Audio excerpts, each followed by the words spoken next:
এটাকে অরক্ষিত অবস্থায় ফেলে রেখেছে। যেখানে মুক্তিযুদ্ধের শহীদদের নাম ছিল সেটা ময়লার ভাগাড়ে ঢেকে গিয়েছিল। সাধারণ নাগরিক হিসেবে তো আমাদের স্মৃতিসৌধকে পরিষ্কার রাখার দায়িত্ব। তো আমরা যখন দেখছি ময়লা, তখন আমরা সবাই বন্ধু বান্ধব মিলে, আমরা শিক্ষার্থী, আমরা সবাই মিলে একে পরিষ্কার করবো। আমরা সেখানে দেখলাম কিছু শিক্ষার্থী আসিয়া এখানে পরিষ্কার পরিচ্ছন্নতা করতেছে।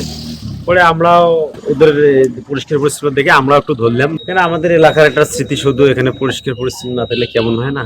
আমি উপজেলা প্রশাসনের কাছে প্রশ্ন রাখতে চাই, আপনার প্রশাসনিক এলাকা সম্পর্কে আপনার কি ধারণা আছে? এটা কি উপজেলার ভিতরে পড়ে না? এটা কি মুক্তিযুদ্ধের স্তম্ভ নয়? এটা কি স্মৃতিসৌধ নয়? আমি তো আসলাম আপনাদের এই 11ই ডিসেম্বর, আপনাদের উপজেলায় এসেছি। আমি আলোচনায় আপনাদের এখানকার মানুষ আমাকে জানিয়েছে এটার কথা। আমার এটা মনে হচ্ছে এটা একটা অন্যরকম ব্যাপার আছে। টালিগঞ্জ বাজারের যে ব্যাপারটা, সেটা আগের সময়ের কোন একটি রাজনৈতিক দলের কোন একজন ব্যক্তির বাড়ির ঠিক সামনে, তাই নয় কি? আমি যদি বলি যে এই সময়ে এই সরকারকে প্রশ্নবিদ্ধ করার জন্য কোনো একটি বিষয় চেষ্টা করছে, সেরকম কি হতে পারে না? এবং আরো একটি বিষয় যেটা আমি বারবার বলছি, যে সময় তো অনেক ছিল। 15 ডিসেম্বর সকাল 9টায় কি উপজেলা প্রশাসনকেও ফোন দেওয়া যেত না যে এই জায়গাটা পরিষ্কার হচ্ছে না কেন, এখানে কি অনুষ্ঠান হবে না? দেওয়া রাখবেন যেন এই চাকরি আর না করতে হয়।